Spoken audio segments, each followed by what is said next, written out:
The morning light bled softly through the thin curtains of Amy Slaton's small living room, illuminating the patterns of exhaustion that had become etched into the walls, the carpet, and even the air itself.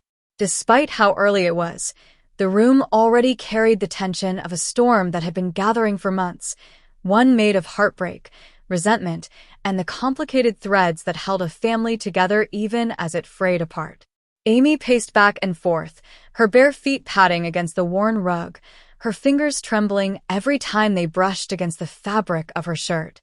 Her breathing came fast, uneven, like each inhale carried the sting of everything she had been forced to swallow for far too long. She stopped suddenly and stared toward the small phone propped up on the counter. The camera's little red recording light blinked back at her, waiting, watching, capturing. This was her life now, moments that were raw, vulnerable, painful, and unfiltered, moments that millions would soon dissect online. But to Amy, none of that mattered right now. None of the lights, cameras, or producers mattered. All she could think of, all she could feel, was the roaring ache inside her chest.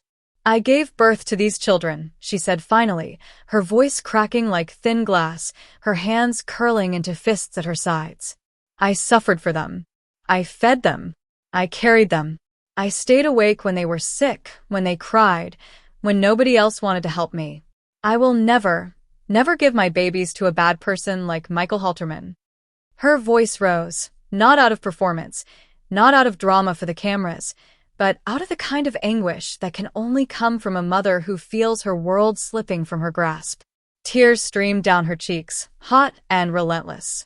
She swiped at them angrily with the back of her hand, as if wiping her face might steady the shards of her life. In the corner, Tammy sat in her wheelchair completely still.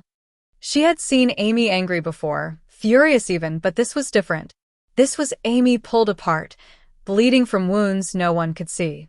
Tammy's eyes dropped to her lap. For once, she didn't have a witty comment or sarcastic comeback to throw at the tension. She simply watched, helpless. Miles away, in his small gravel driveway, Michael Halterman stood with a stack of papers in his hands. They rustled in the wind, fluttering like restless birds trying to escape.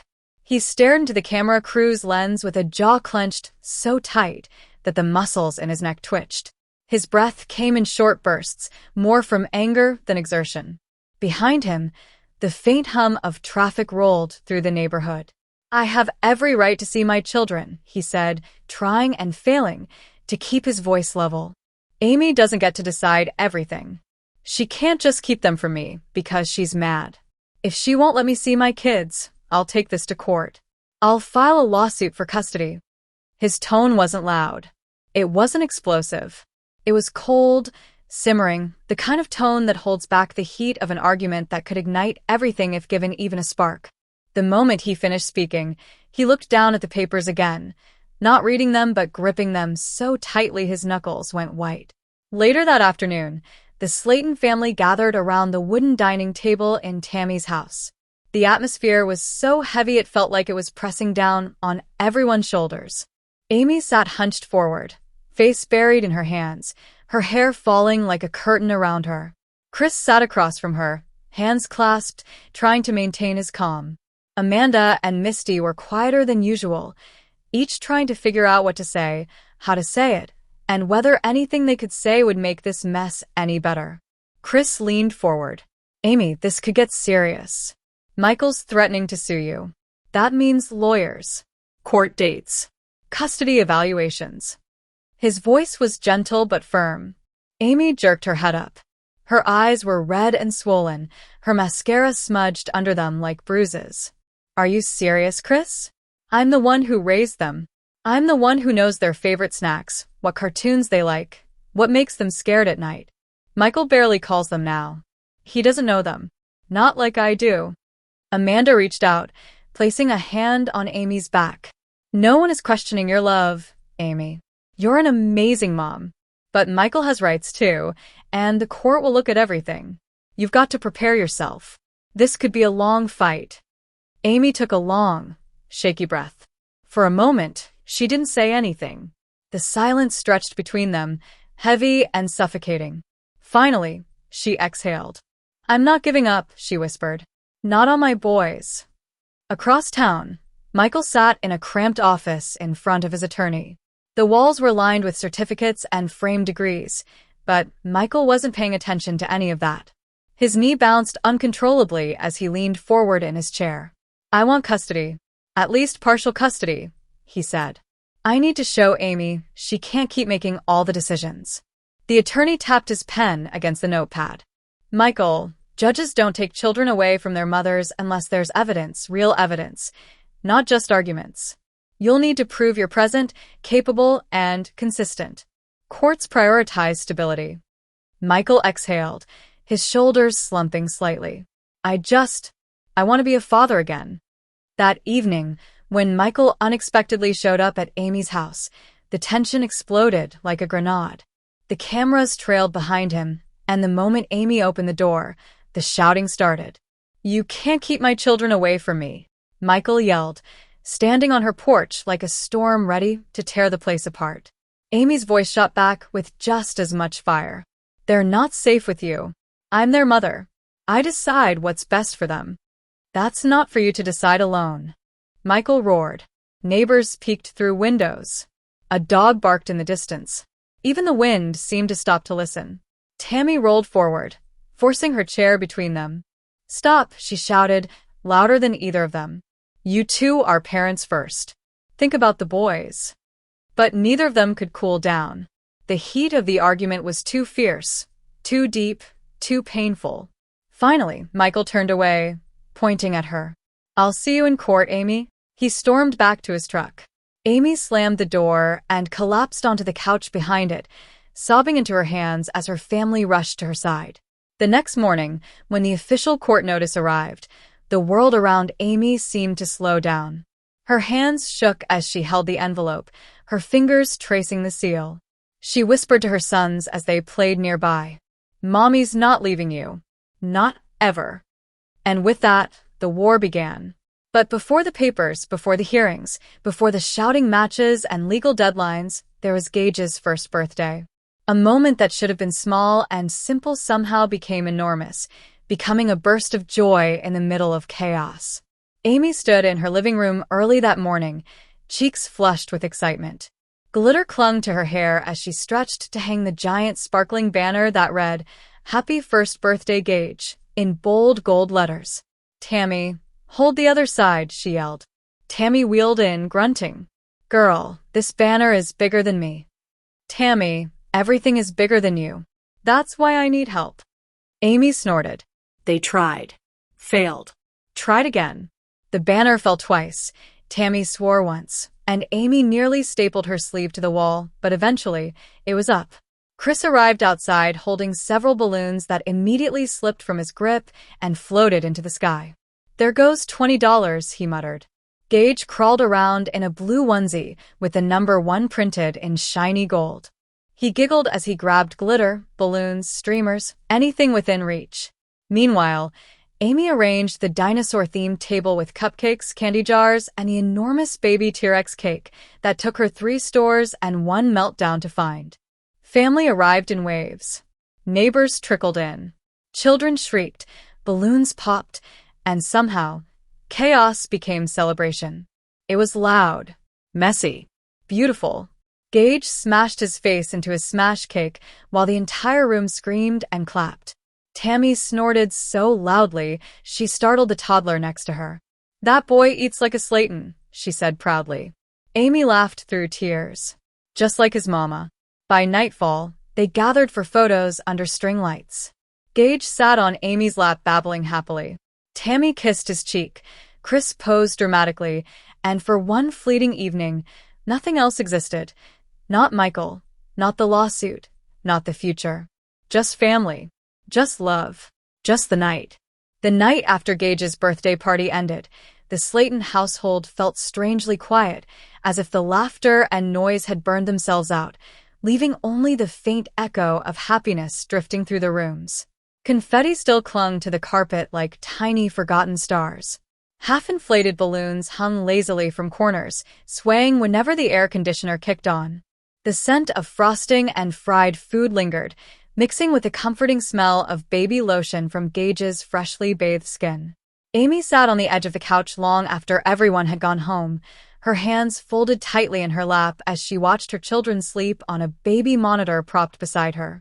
For the first time in weeks, the house felt warm. Safe. Like the home she had tried so hard to build. The home she wanted her children to grow up in. She leaned back, letting her head sink into the cushions. Her eyes fluttered closed, exhaustion pulling at her, but even in the stillness, her mind kept replaying the argument with Michael on the porch. His voice, his anger, the threat. Court. Custody. Lawyers. The words circled her like shadows in a dim room, creeping closer every time she tried to rest. She rubbed her temples, trying to push the thoughts away. Just then, the front door opened with a soft creak. The sound startled her, but when she looked up, she saw Tammy rolling inside slowly, using her hands to guide her chair quietly across the floor. "You ain't asleep, are you?" Tammy asked. Amy shook her head. "No, can't." Tammy sighed, her expression softening in a way it rarely did. She maneuvered her chair closer, the wheels whispering against the floor. "You did good today, sis. Real good. Gage had the time of his life. We all did." Amy pulled her knees up onto the couch, tucking her chin against them. "For a little while, I forgot everything else. I forgot Michael. I forgot Court. I forgot the cameras." Her voice cracked. "But it comes back. Every time." Tammy looked at her with a seriousness she rarely showed. "Michael doesn't get to take away the good moments. He doesn't get to take your kids. You're their mom. And you're a damn good one." Amy wiped her cheek quickly, not wanting Tammy to see the fresh tear that slipped down. "You think the judge will see it that way?" Tammy leaned back in her chair, crossing her arms. "You take care of them every single day. You don't go drinking. You don't leave them with strangers. You don't disappear. You show up. That's what matters." Amy swallowed hard. "But Michael's their father." "He's their father," Tammy agreed, "but that don't mean he knows how to be a dad."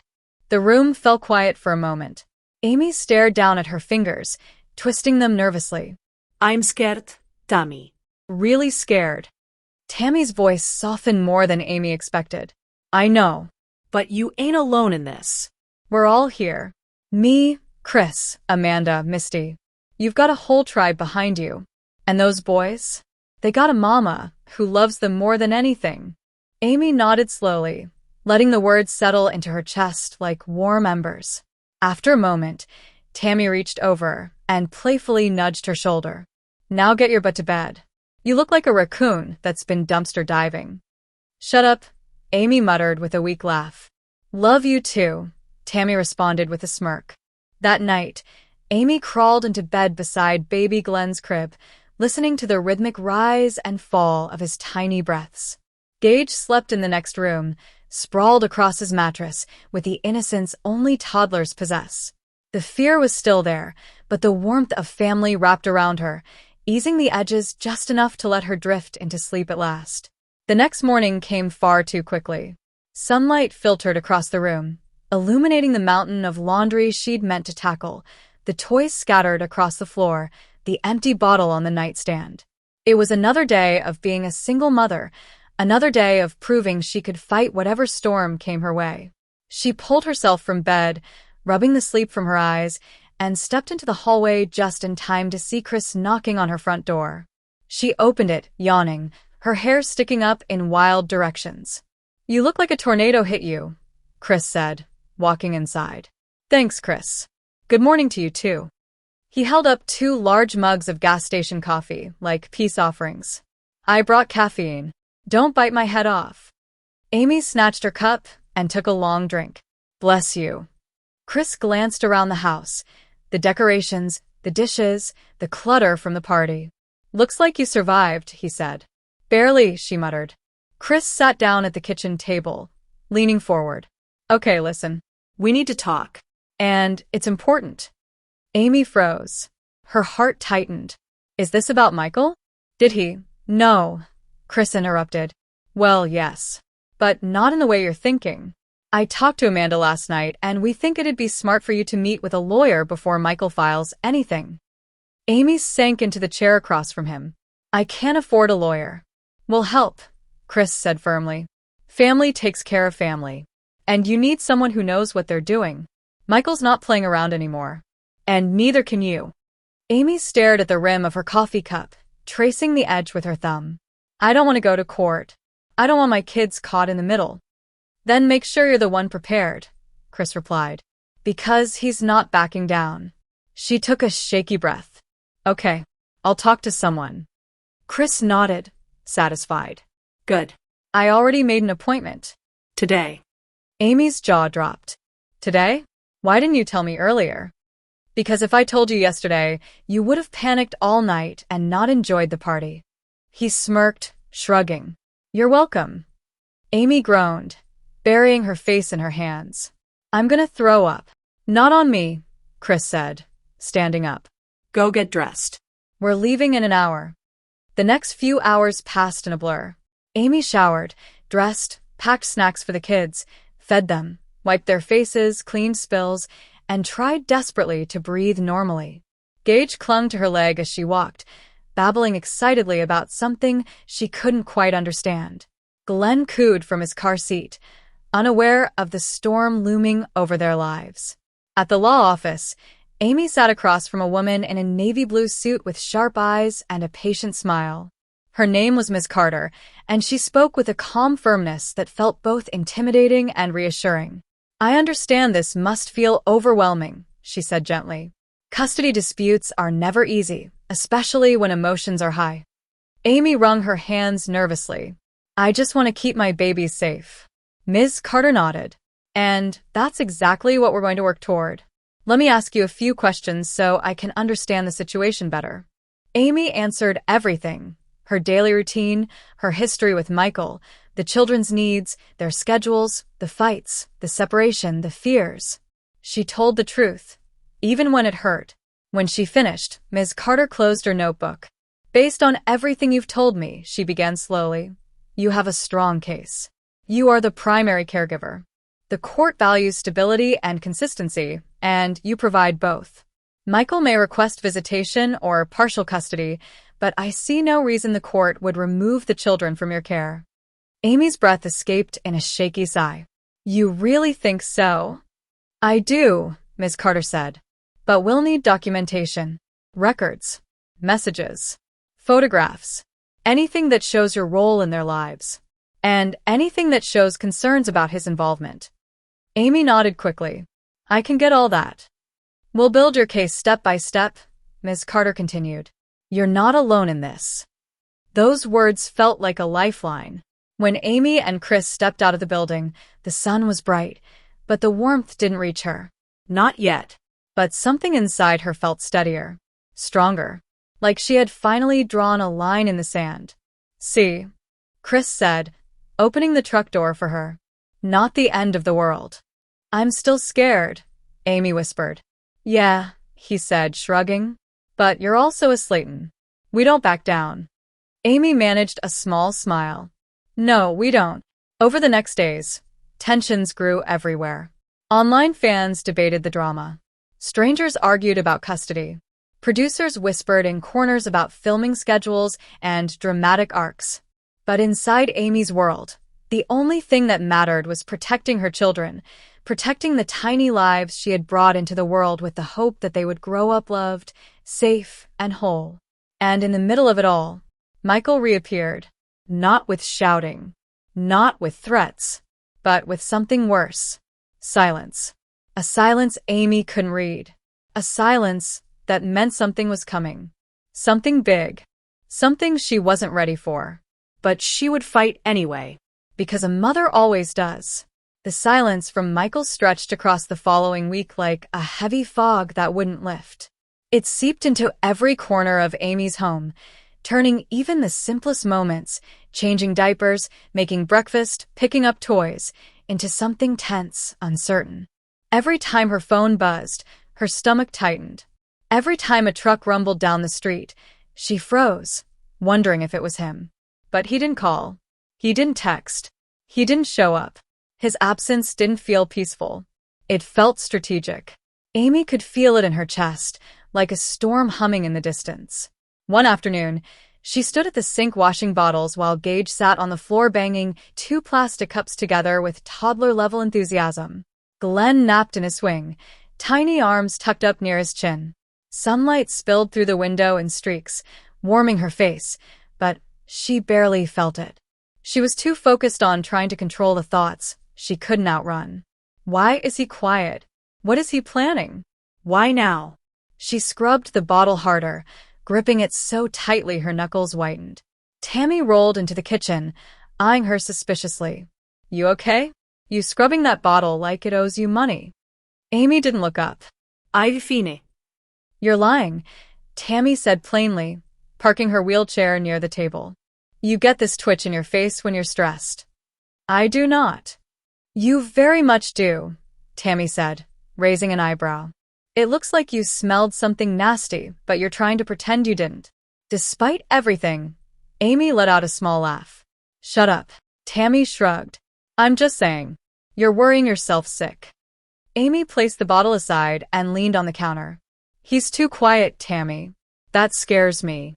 Well, maybe he finally calmed down, Tammy offered, though her tone suggested even she didn't believe that. No, Amy whispered. This isn't him calming down. This is him waiting. Planning something. Before Tammy could respond, Amy's phone lit up on the counter. Both sisters froze. Amy didn't move. The phone buzzed again, rattling slightly against the laminate. Pick it up, Tammy said. Amy reached for it slowly, like the phone might burn her fingers. She glanced at the screen. Unknown number. Her breath caught in her throat. She swiped to answer. Hello, she said, her voice thin. Amy Slaton? A firm male voice responded. Yes, who's this? This is Officer Daniels with the Dixon County Police Department. I'm calling regarding an incident involving Mr. Michael Halterman. Amy felt the world tilt beneath her feet. Her hand tightened on the phone. What happened? The officer spoke calmly, but the tone was unmistakable, official, direct, serious. Mr. Halterman came into the station earlier today to report a concern regarding your children. Amy's heart slammed against her ribs. My children? What concern? The officer hesitated for a fraction of a second, and that silence cut sharper than any word could. He claimed there are safety issues in your home and requested a welfare check. For a moment, Amy couldn't speak. She opened her mouth, but the air wouldn't come. She felt her legs weaken and reached for the counter to steady herself. Tammy's eyes widened. What is it? What's going on? Amy swallowed. He filed a report. About the boys. Officer Daniels continued. We need to schedule a home visit. Nothing urgent. It's standard procedure whenever a report is filed. Amy could barely hear his voice over the roar of panic rushing in her ears. But my house is safe. My kids are safe. There's nothing wrong here. That's what the visit will determine, he said calmly. We're not assuming anything. It's just protocol. Amy nodded even though he couldn't see her. When do you need to come? Tomorrow at noon, he replied. She agreed because she had no choice. When the call ended, she set the phone on the counter with trembling hands. Tammy stared at her, shocked. He did not. Amy pressed her palms against her eyes, fighting tears.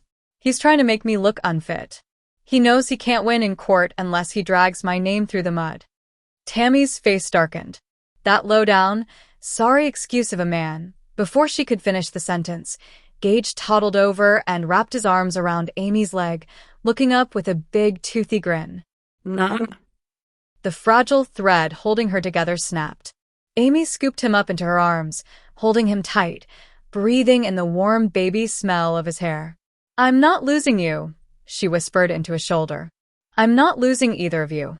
The next 24 hours were a blur of anxiety and frantic cleaning. Amy scrubbed every surface, organized every toy, washed every dish, and vacuumed every corner. Tammy, Chris, and Amanda all showed up to help, turning the house into a whirlwind of activity. Cookies baking, windows getting wiped, trash taken out, baby items neatly arranged. Everything spotless. By morning, the house looked like a stage display in a parenting magazine. But Amy still felt like she couldn't breathe. When the knock came at noon sharp, it echoed through the house like a gunshot. Amy froze. For a moment, she couldn't move at all. It was Tammy who rolled toward the door and cracked it open. A uniformed officer and a woman holding a clipboard stood on the porch. "Good afternoon," the woman said gently. "We're here for the welfare check." Amy forced herself forward. Come in. The woman offered a reassuring smile. "We're just here to evaluate the environment and ensure the children are safe and well cared for." This is routine. Routine. The word felt like a lie, but Amy nodded anyway. The evaluation began. They checked the fridge full of food. They inspected the bedrooms, clean and organized. They watched Amy feed Glenn a bottle, gentle, careful, loving. They observed Gage playing with blocks, happy, thriving. They talked to Amy about routines, appointments, meals, naps. They watched how the kids reacted to her, clinging, laughing, comforted. After an hour, the woman with the clipboard closed her notes. "Everything looks excellent," she said warmly. "You're doing a wonderful job." Amy's shoulders sagged with relief, so deep it almost brought her to her knees. The officer nodded politely. "We have no concerns. We'll file the report accordingly." When the door closed behind them, Amy collapsed onto the couch and burst into tears, not from fear but from the emotional weight finally releasing. Chris sat beside her, rubbing her back. "He tried to shake you, and you still stood strong." Amy wiped her eyes. "He's not done. I can feel it." Chris exhaled. "Maybe not, but neither are you." The family stayed for hours after the officers left. They cooked dinner. They played with the kids. They told jokes to keep Amy smiling. But even with everyone around her, there was a shadow in the room, a knowledge that Michael had crossed a line he couldn't uncross. And Amy knew exactly what that meant. He wasn't going to stop. He wasn't going to back down. He was going to war. But so was she. The next day, her lawyer called with new information. Michael had filed the custody petition. This wasn't just a threat anymore. It was official. It was real. It was the beginning of a legal battle that would test her strength more than anything she'd ever survived. Amy hung up the phone and looked around her living room, at the toys, at the baby blankets, at the smiling faces of her boys on the wall. She placed her hand over her heart, took a deep breath, and whispered to herself, "For them. I'll fight for them." And far away, in his apartment filled with unopened boxes and scattered bills, Michael sat on the edge of his bed staring at a court document with trembling hands. His silence was over. His next move was already in motion. And neither of them were prepared for what came next. The following morning, Amy woke before the sun. The house was still quiet, the children asleep, and the world outside washed in the pale light of dawn. But Amy couldn't sleep. She had lain awake for hours, thinking about the court case, Michael's sudden welfare check, the threats, the whispered fear that now followed her everywhere. Every creak of the floorboards sounded like an intruder. Every gust of wind against the windows was a warning.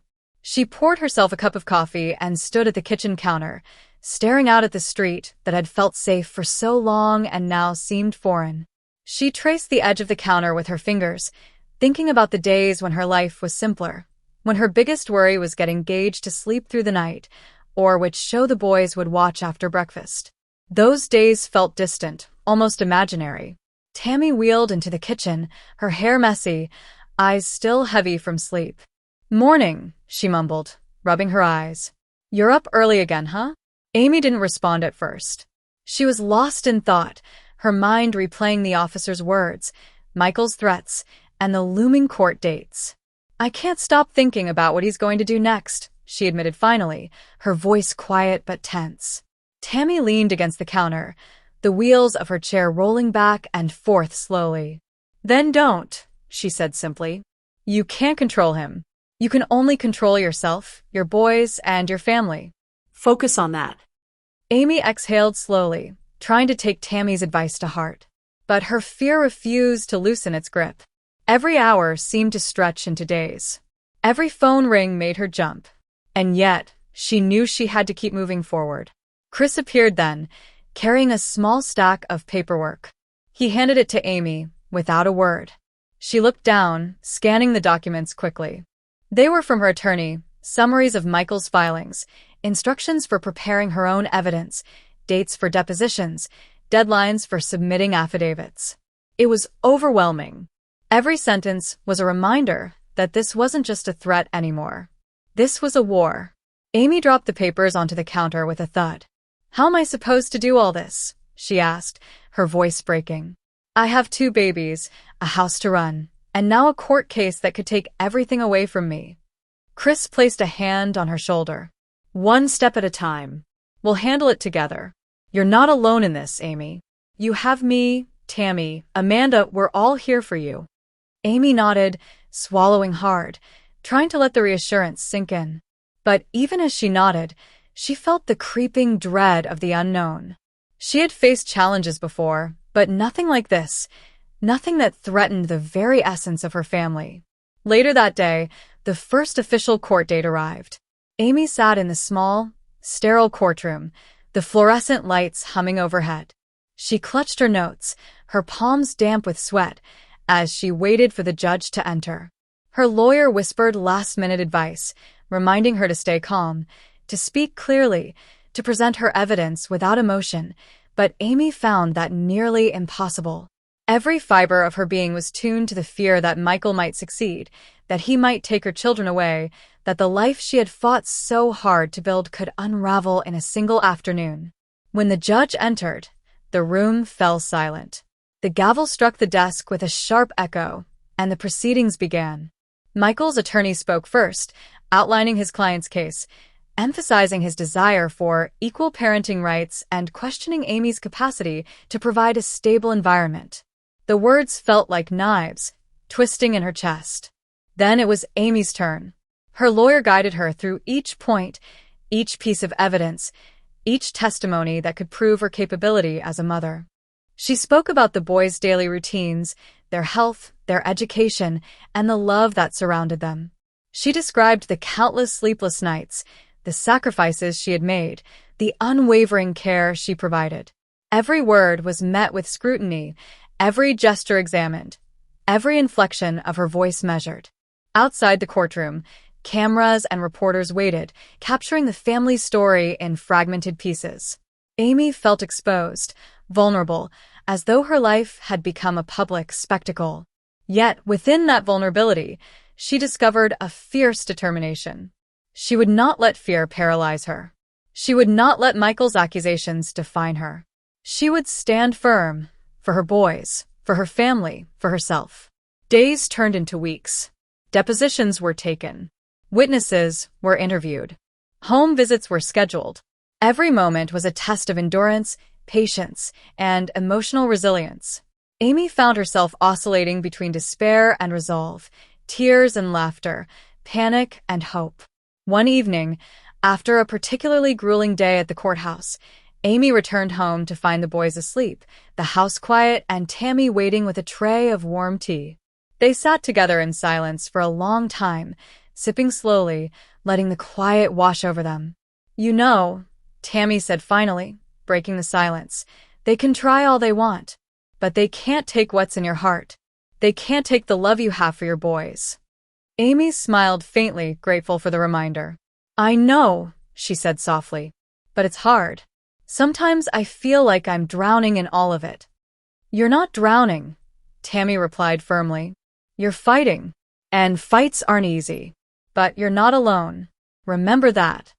Amy took a deep breath, feeling a small measure of peace.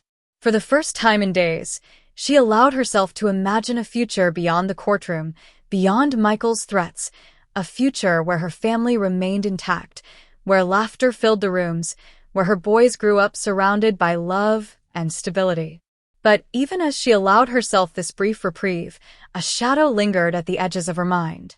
Michael was still out there, still plotting, still seeking a way to challenge her. And Amy knew that the battles ahead would test her in ways she had never imagined. The following morning, she woke to the sound of her phone buzzing. Her heart skipped a beat. Was it her lawyer? Another court notice? A message from Michael? She grabbed the phone, hands trembling, and saw the message on the screen. It was from an unknown number. Amy hesitated before opening it. The words appeared, short and chilling. "You can't hide forever." Her stomach dropped.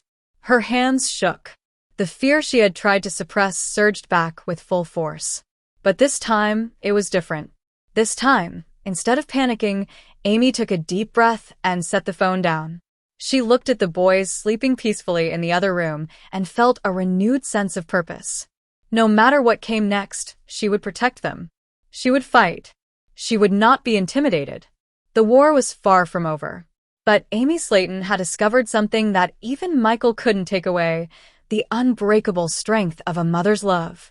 And with that, she began preparing for the next chapter, a chapter that would challenge every ounce of her courage, every shred of her patience, and every drop of her heart. The days that followed were a relentless blur. Amy found herself moving through her life in a haze of schedules, deadlines, and court preparations, each one more exhausting than the last. The smallest tasks, feeding the boys, folding laundry, returning emails, felt monumental. The weight of the looming custody battle pressed down on her like a physical force, as if the air itself conspired to slow her, to make her falter.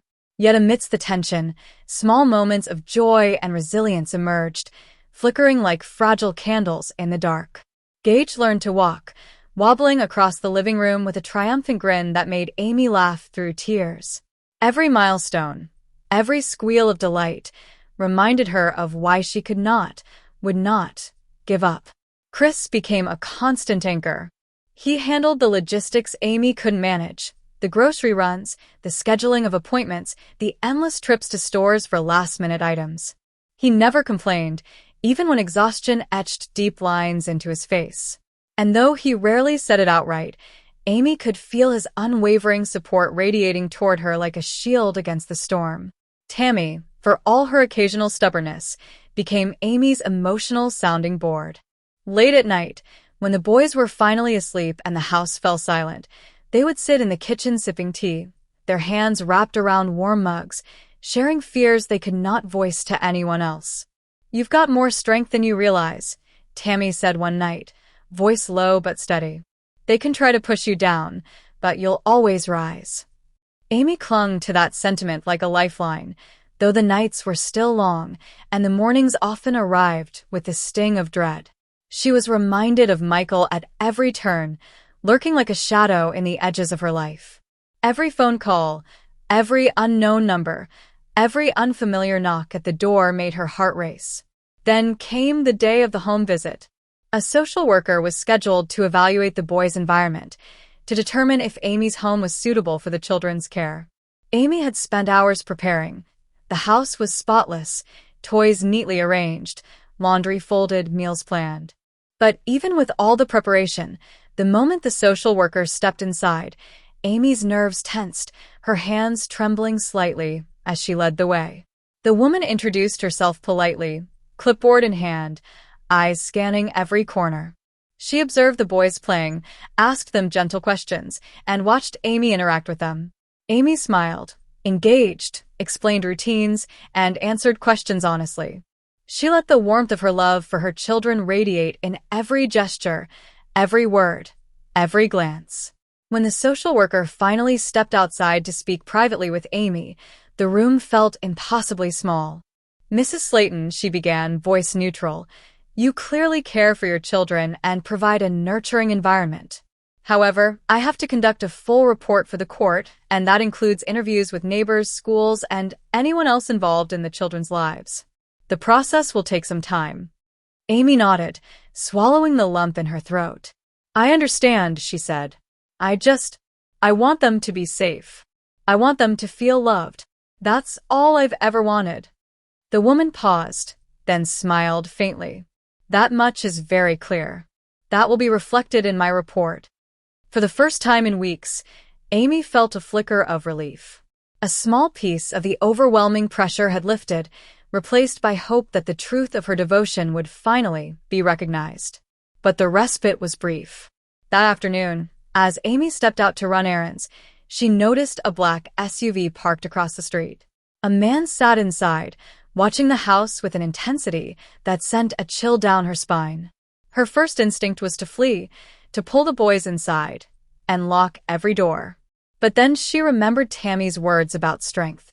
She drew in a deep breath, steeling herself, and went about her day as calmly as possible. Every interaction, every step she took, was a careful balance between maintaining normalcy and guarding against the fear that threatened to consume her. Chris noticed her tension, and without comment, he took on more of the errands, more of the stress, silently reminding her that she was not alone. The next court date arrived, bringing with it a flurry of activity that left Amy drained before she even entered the building. The courtroom was a stark, impersonal space, the walls heavy with formality and expectation. Michael arrived with his attorney, exuding a calm that belied the tension underneath. Amy met his gaze for a fleeting moment, and the air between them seemed charged with unspoken challenges. The judge, a stern figure with sharp eyes and a voice that carried authority, presided over the proceedings. Each side presented evidence, witnesses testified, and the lawyers argued with practiced precision. Amy spoke on her own behalf, describing her daily routines, the care she provided, and the emotional stability she offered her children. She felt the weight of every word, the importance of each gesture, as though the future of her family hung in the balance. Michael's side countered with claims that Amy's parenting, though loving, did not provide the level of structure he believed necessary.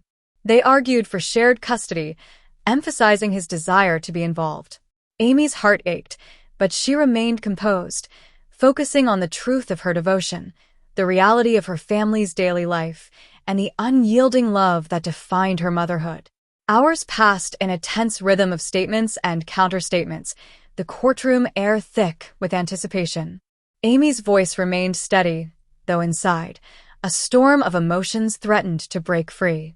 Chris and Tammy sat beside her, offering quiet support, their presence a reminder that she was not facing this battle alone. When the hearing concluded, the judge announced that a decision would take time. The weight of uncertainty pressed down on Amy again, heavier than ever, yet there was a flicker of resolve. She had spoken the truth, shown her commitment, and proven her capability. No matter the outcome, she had fought for her children with every ounce of strength she possessed. Later that evening, back at home, Amy watched the boys play on the floor, their laughter filling the room with a lightness that contrasted sharply with the tension of the day. She knelt beside them, brushing a strand of hair from Gage's face, and felt a profound surge of love and protection. "No matter what happens," she whispered, "I will always be here for you. Always." Chris approached quietly, resting a hand on her shoulder. "They know it," he said softly, "and that's what matters. They feel your love every day." Amy nodded, tears welling in her eyes, but this time they were tempered by determination rather than fear. She knew the road ahead would be difficult, fraught with challenges, moments of doubt, and tests of endurance.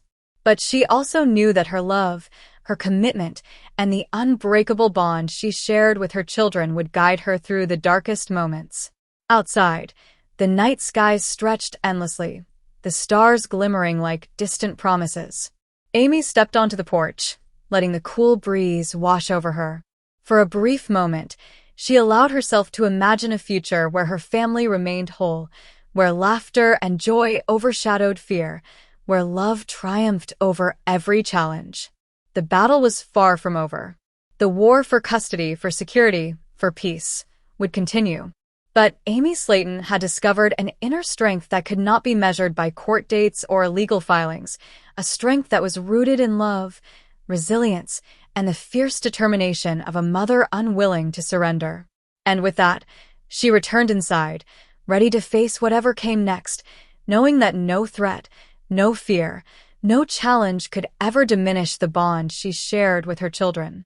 The following morning arrived with a heavy, tense quiet, the kind that seemed to seep into every corner of Amy's house. The boys were unusually clingy, sensing the emotional storm swirling around their mother.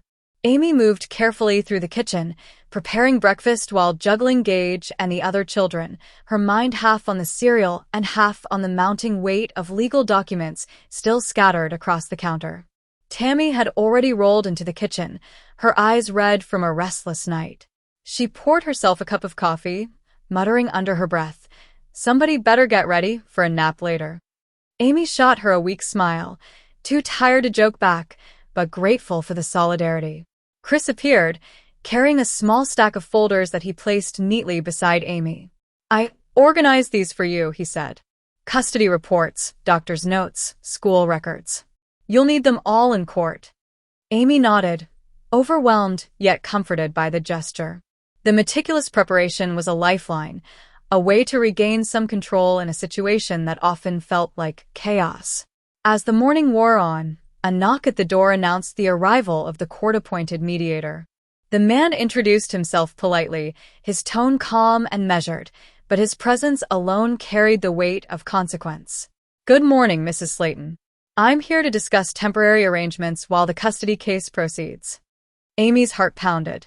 Every word, every interaction, felt like a test, as if the world itself was evaluating whether she was fit to hold onto the children she loved with every fiber of her being.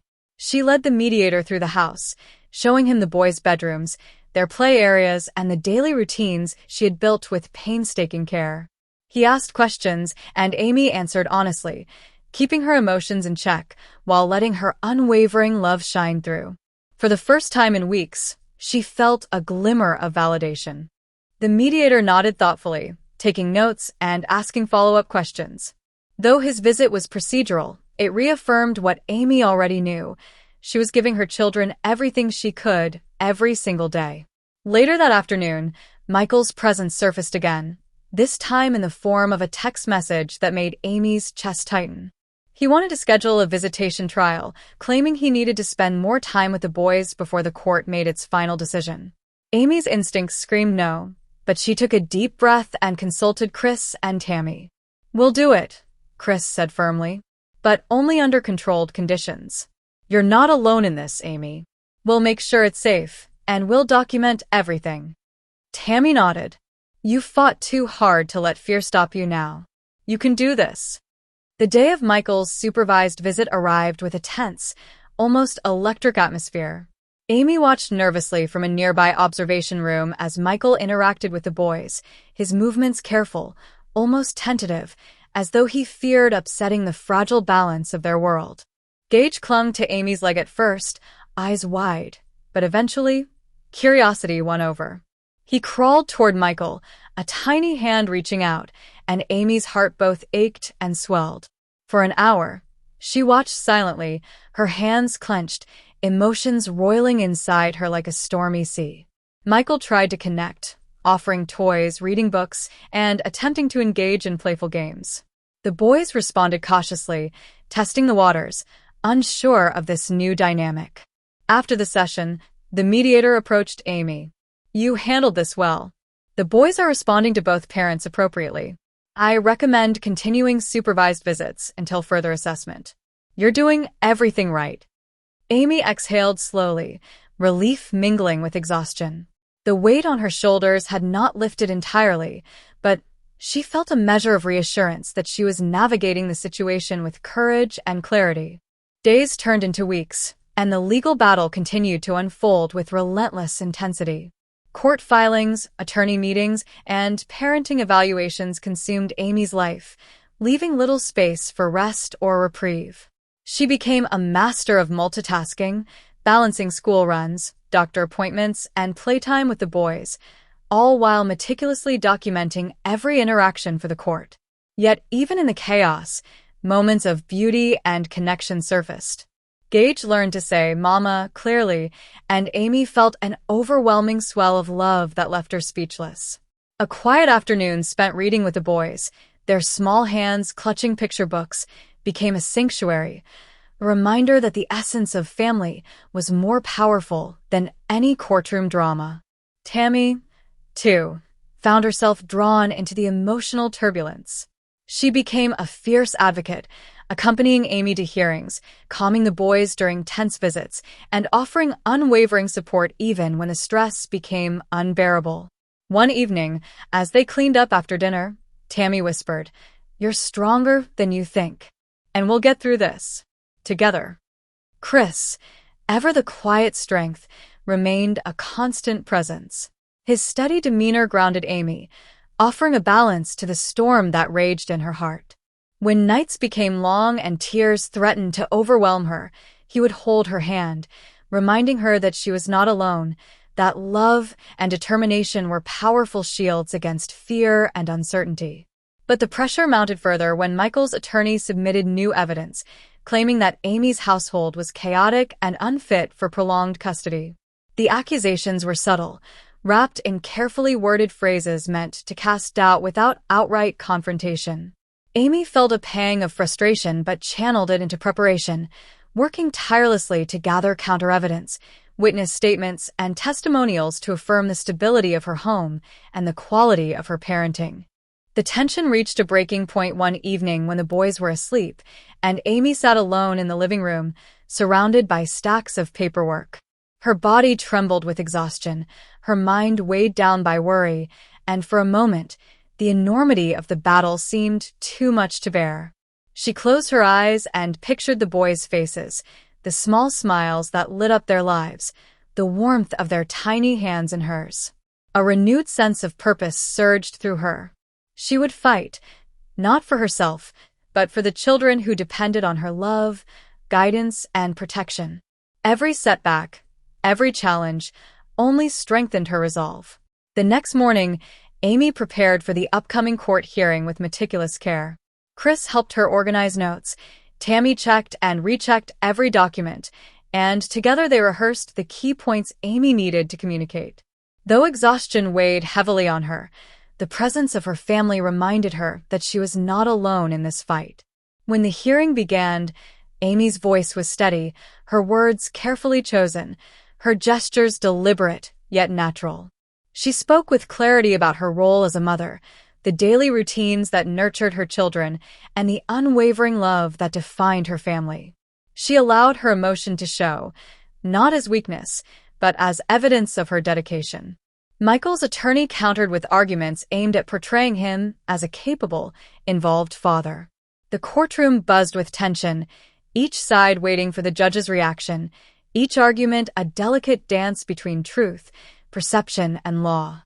As the hearing adjourned, Amy stepped outside into the crisp afternoon air, letting out a long, shuddering breath. She had faced the scrutiny, laid her heart bare, and spoken for the children who could not articulate the depth of their need for love and stability. Chris and Tammy flanked her, their presence a reminder that she was part of a family united by love, resilience, and shared purpose. The battle was far from over, but Amy felt a renewed sense of determination. She had fought with courage, stood firm in the face of fear, and demonstrated the unshakable devotion that defined her as a mother. And in that moment, beneath the vast, unending sky, she knew that no challenge, no threat, and no obstacle could diminish the bond she shared with her children. The journey ahead would test her further, but Amy Slaton had discovered a strength beyond measure, rooted in love, unwavering commitment, and the unbreakable ties of family.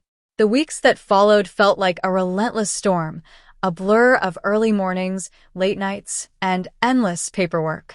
Amy's home had become a fortress, every corner filled with the signs of family life, children's toys scattered across the living room, school projects pinned to the fridge, and notes reminding her of court dates, doctor visits, and attorney meetings.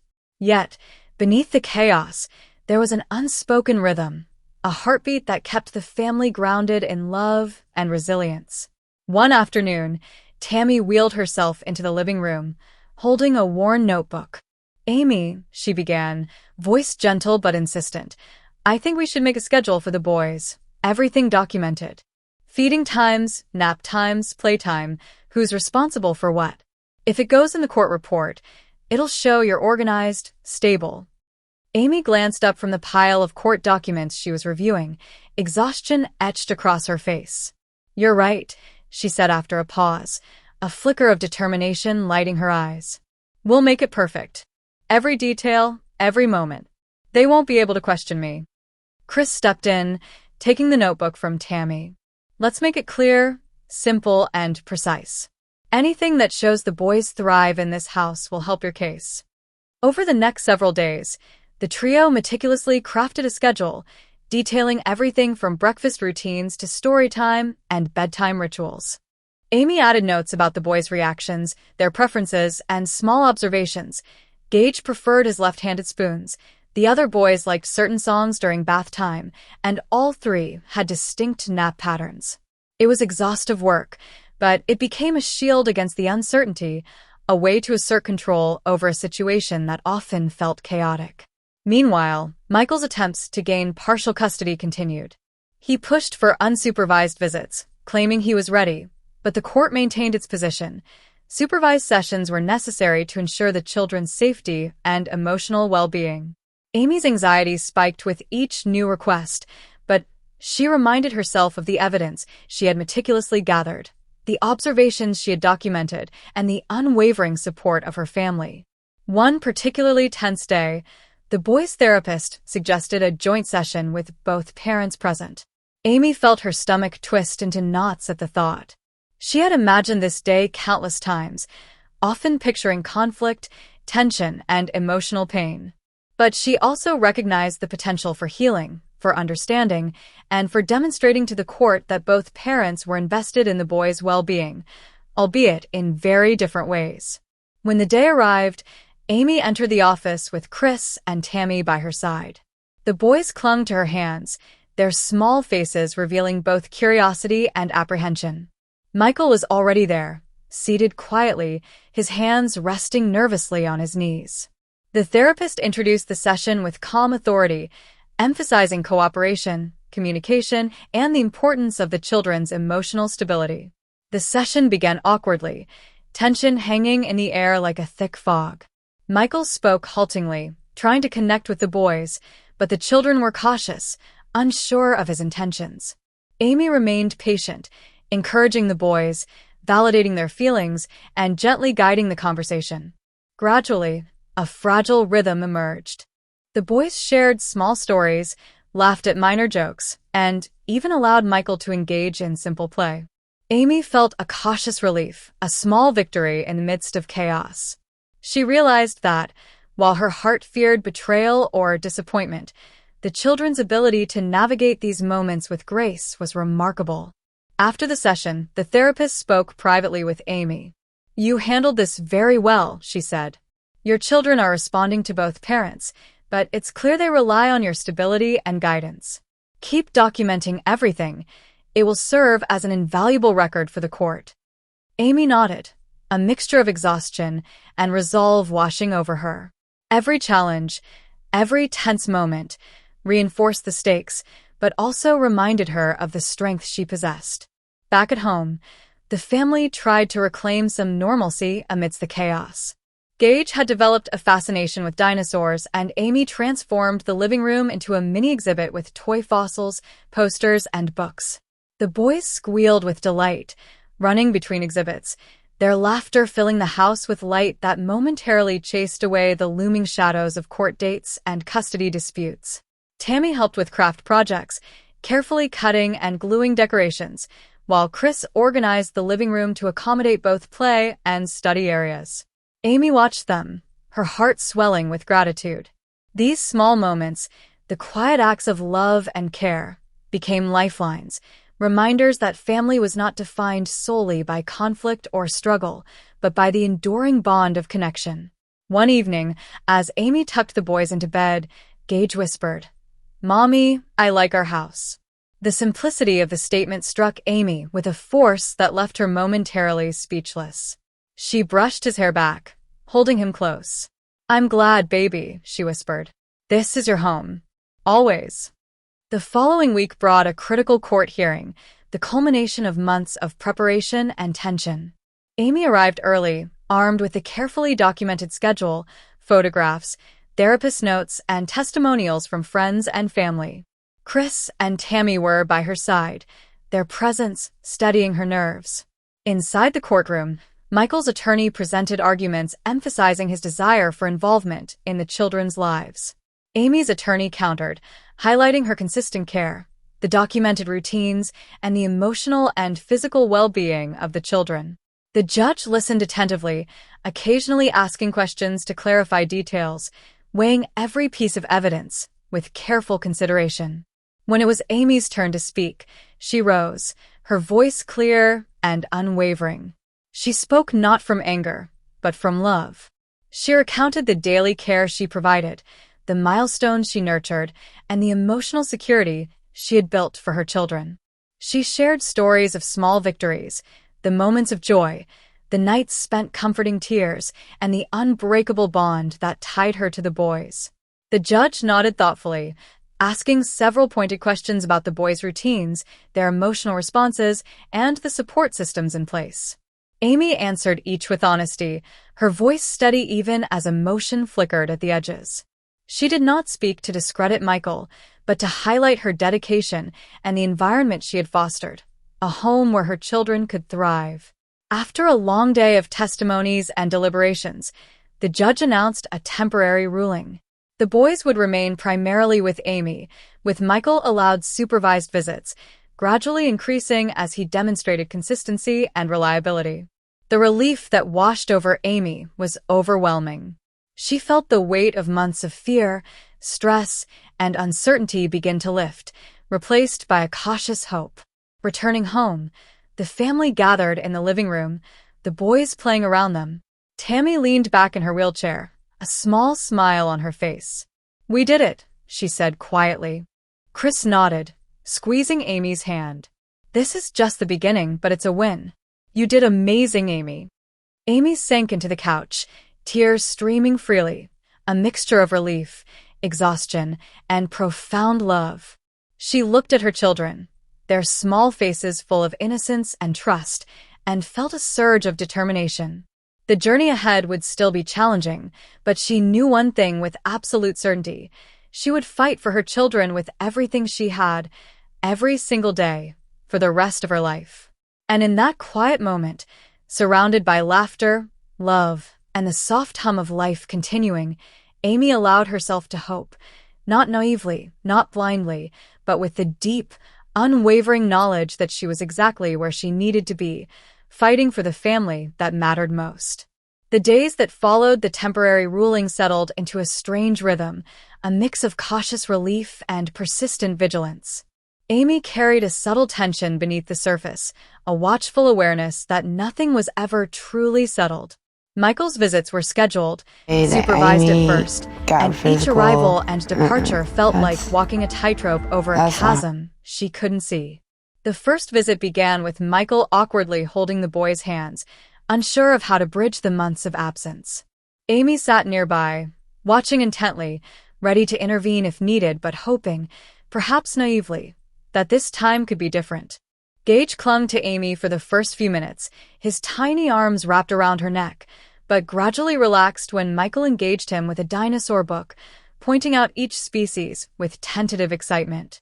The other boys, too, circled Michael cautiously, testing boundaries, observing, measuring whether this moment was safe or not. Amy felt her chest tighten, anxiety gnawing at her resolve, but she reminded herself to stay calm. This was not just a test for Michael, it was a test for her as well. Could she let go, even slightly, and trust that the boys would be okay? Chris, observing from the corner, whispered, "They'll adjust. Just let them feel it at their own pace." Tammy nodded in agreement, a rare flicker of wisdom coming through her usual sarcastic exterior. "Trust the kids. They know who loves them. Always." Over the following weeks, the supervised visits became more structured, gradually moving from an hour-long session to longer afternoons. Amy documented each interaction meticulously, noting how the boys responded, whether Michael followed the rules, and how the emotional atmosphere shifted. Each report became another layer of protection, another line of defense, and another reassurance that she was doing everything possible to secure stability for her children. Despite the tension of the custody battle, life in Amy's home continued to hold bursts of laughter, joy, and unexpected moments of connection.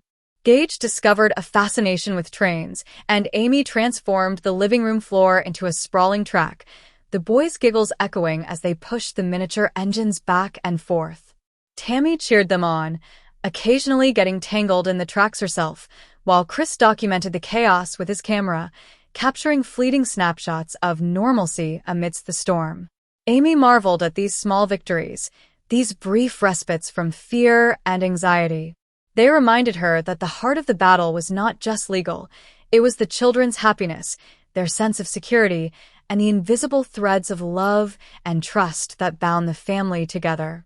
One evening, as the sun dipped behind the horizon, casting long shadows across the living room, Amy sat with the boys gathered around her on the floor. "You guys know," she began gently, "that even when things get scary, I'll always protect you. Always." The boys nodded solemnly, their small faces serious, eyes wide with trust. "We know, Mommy," Gage said softly, resting his head against her shoulder. Amy felt tears sting her eyes, but she held them back. The boys, in turn, began to show signs of resilience and adaptability that amazed everyone. Gage started recognizing patterns, anticipating visits, and even expressing excitement when he saw Michael arrive. The other boys mirrored his cautious optimism, discovering that it was possible to maintain love for both parents, even amid conflict. Tammy and Chris became pillars of support, both logistical and emotional. Tammy's humor softened tense moments, her laughter a balm that reminded everyone that life could still hold joy. Chris's meticulous documentation ensured that Amy's efforts were recognized and protected, a bridge between love and legal necessity. One rainy evening, as thunder rolled in distant clouds, Amy sat at the kitchen table, reviewing another batch of documents and visit reports. The boys played nearby, giggling as water dripped from their raincoats onto the tile floor. She felt a quiet sense of accomplishment, a recognition that despite every challenge, she was navigating the storm with courage, grace, and unwavering commitment. A knock at the door interrupted her thoughts. Michael stood there, rain-soaked, holding an umbrella awkwardly over himself. I thought I'd bring them home safely," he said, voice hesitant. Amy studied him carefully, noting the sincerity in his eyes, the uncharacteristic vulnerability. She nodded, allowing him a cautious smile. The boys erupted in cheers, running to him, laughter echoing across the small kitchen as rain dripped from their hair. Amy watched, chest tight but heart full, recognizing that these moments, fleeting as they were what truly mattered. Love, connection, and the courage to allow others in, even when the stakes were impossibly high.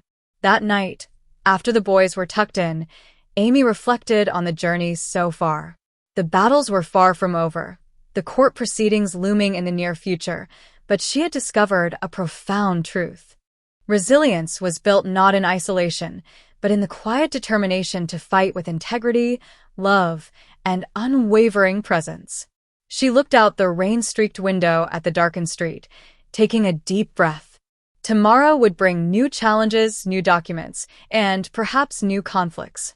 But for tonight, she allowed herself a moment of peace, a fleeting, precious acknowledgement of how far she had come, how much she had endured, and the unbreakable bonds that held her family together. And in that moment, as the rain fell softly on the roof and the boys slept peacefully, Amy felt a glimmer of hope, a reminder that even in the midst of chaos, love, courage, and resilience could prevail. The following weeks unfolded like a careful choreography, a dance between tension and hope. Each visit, each encounter, became a measured step, as if the family were learning to navigate a new rhythm that balanced love, boundaries, and the fragile bridge between two parents' worlds. Amy found herself both exhausted and exhilarated by the pace of it all. Each morning she woke with the weight of responsibility pressing down on her, a sense of vigilance that never truly faded. But there were also moments of unexpected lightness. The way Gage's laughter could fill the room like sunshine breaking through clouds, the way the older boys shared quiet jokes with Chris, or how Tammy would burst into the kitchen in her usual chaotic style, insisting that everyone taste her experimental cookies even when the boys were already full from breakfast. The supervised visits with Michael gradually began to loosen in tension. He learned to read the boys' moods, understanding that they had their routines and boundaries. The first time he brought them homemade sandwiches, meticulously cut into shapes that reflected their favorite animals, Amy felt a pang of surprise and guarded relief. It was a small gesture, but it spoke volumes. He was trying, really trying. Chris documented everything as always, careful to capture moments of connection and subtle progress. He photographed the boys building Lego castles with Michael, their concentration deep, their laughter easy and unforced. Tammy made a habit of teasing Michael in her sharp, unapologetic way, but even she noticed the change. He wasn't just there for the cameras anymore. He was present in a way that felt real. Amy noticed, too. At first, she felt a tug of resentment. How could she relax when the battle was still far from over? But slowly, she began to see the benefits. The boys were more comfortable, their smiles more frequent, their trust in their own hearts stronger. She realized that love wasn't a zero-sum game. The more the boys experienced care and connection from both parents, the more resilient they became.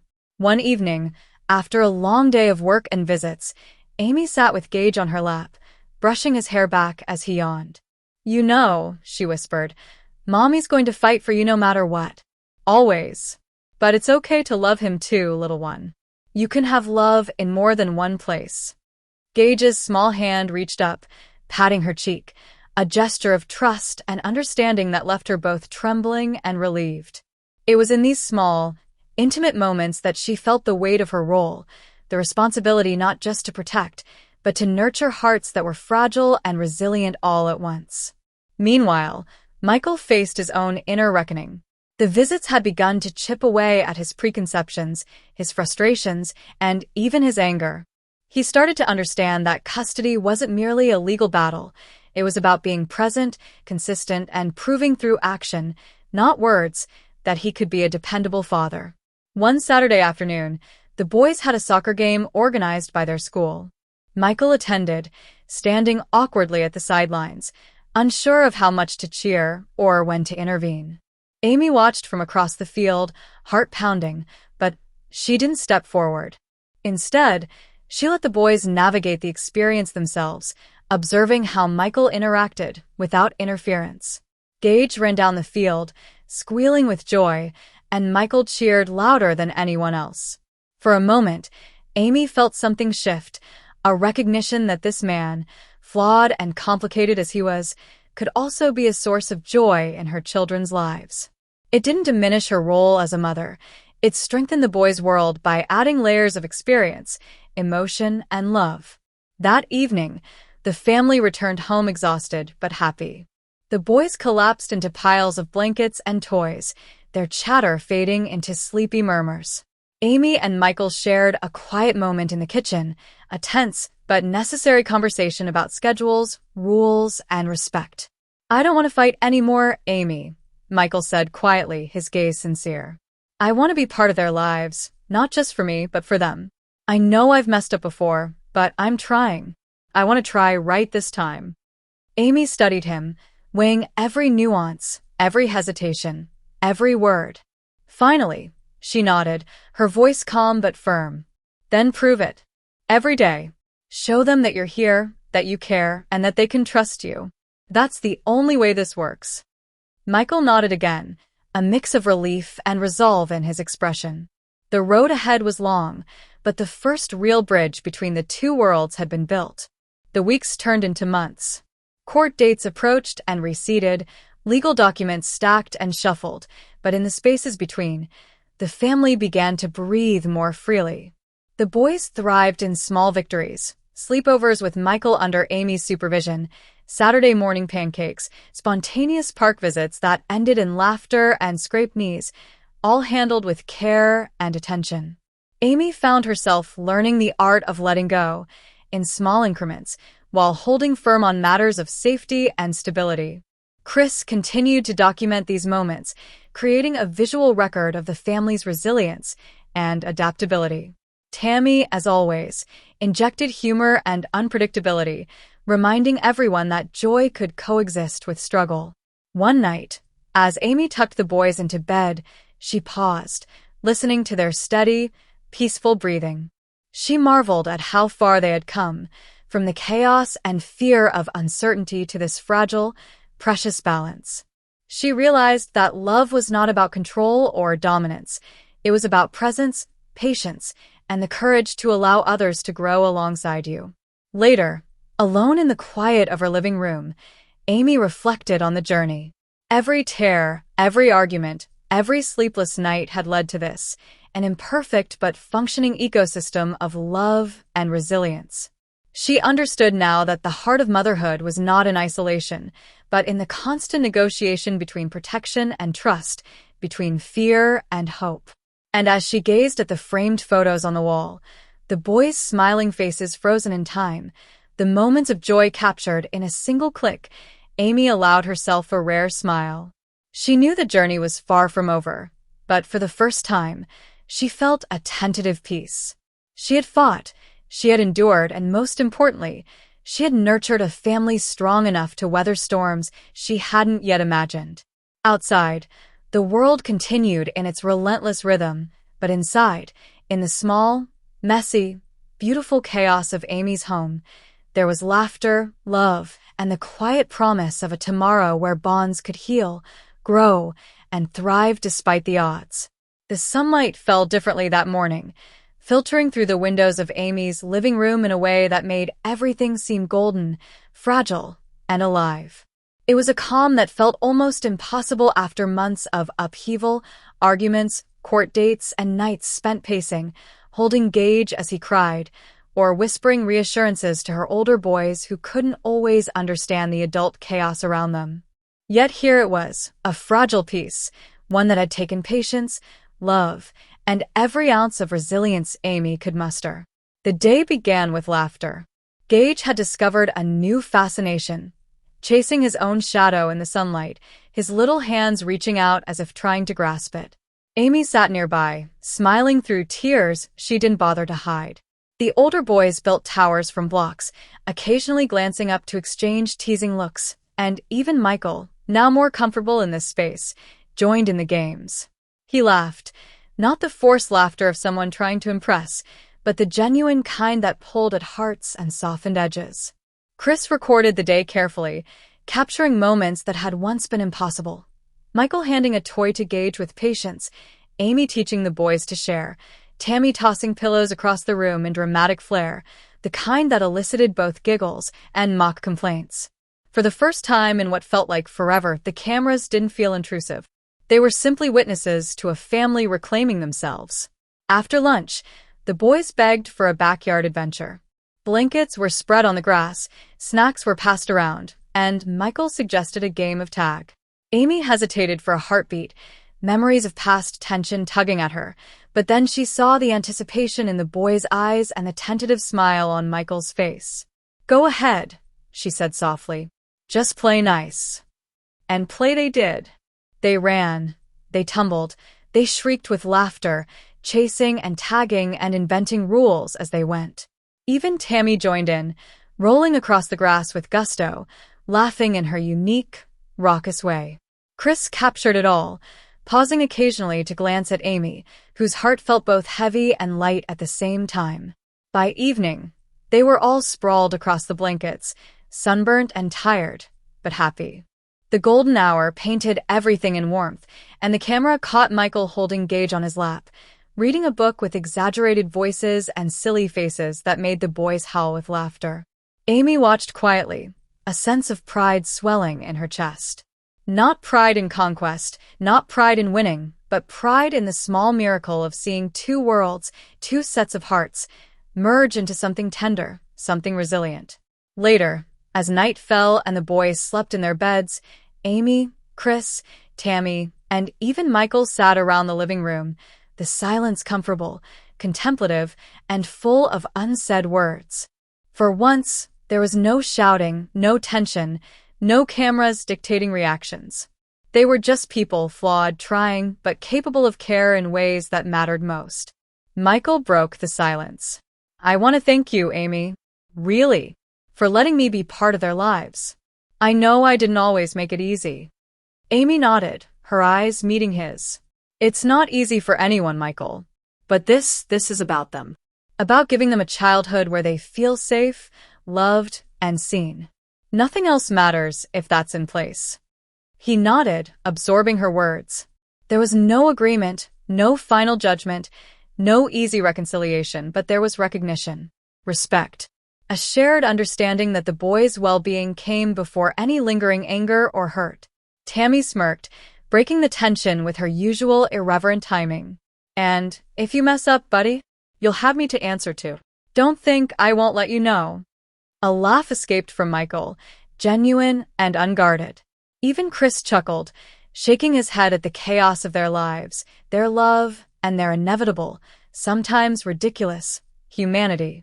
Amy finally leaned back in her chair, exhaling slowly. She thought of all the nights she had cried herself to sleep, all the moments she had feared losing her children, all the arguments and courtroom battles, the tension, the fury, the relentless uncertainty. And yet, here they were, together in a quiet, almost sacred moment. She realized something profound. Motherhood was not a solitary journey. It was a tapestry woven with threads of joy, grief, courage, forgiveness, and stubborn persistence. And while she would always be the one holding her children close, she understood now that love could expand, that care could multiply, that even in the messiness of human imperfection, families could find harmony. As the night deepened, the house fell silent except for the faint hum of the refrigerator and the occasional creak of settling floors. Amy gazed at the framed photos along the walls, the boys' smiles frozen in time, snapshots of milestones both monumental and ordinary. She touched the frame gently, feeling a pulse of gratitude that steadied her. Tomorrow would bring new challenges, new court dates, new disagreements, but tonight there was only the soft glow of family, love, and hope. She smiled, letting herself linger in the warmth, in the knowledge that they had survived storms and emerged not unscathed, but stronger. And somewhere deep in her heart, a quiet certainty settled. No matter what the future held, she and her children, and even Michael, in his imperfect, trying way, would face it together. Because family wasn't about perfection. It was about showing up over and over again, even when it hurt, even when it was messy, even when the world seemed against them. And in that golden, quiet night, Amy Slaton finally allowed herself to believe that love, tenacious, stubborn, flawed, and beautiful, could endure, heal, and thrive. Outside, the wind whispered through the trees, carrying the sounds of a world that kept turning. Inside, the house breathed, alive with the laughter, tears, and quiet triumphs of a family who had fought for one another, who had refused to give up, and who had discovered that even amidst chaos, there was always room for joy. The night stretched on, and the Slaton home remained a sanctuary of connection, resilience, and enduring love, a place where battles had been fought, wounds had begun to heal, and hearts had found their rhythm once again. Because in the end, family was more than custody, arguments, or mistakes. It was presence, devotion, and the courage to love without reservation. And in that truth, they had all finally arrived.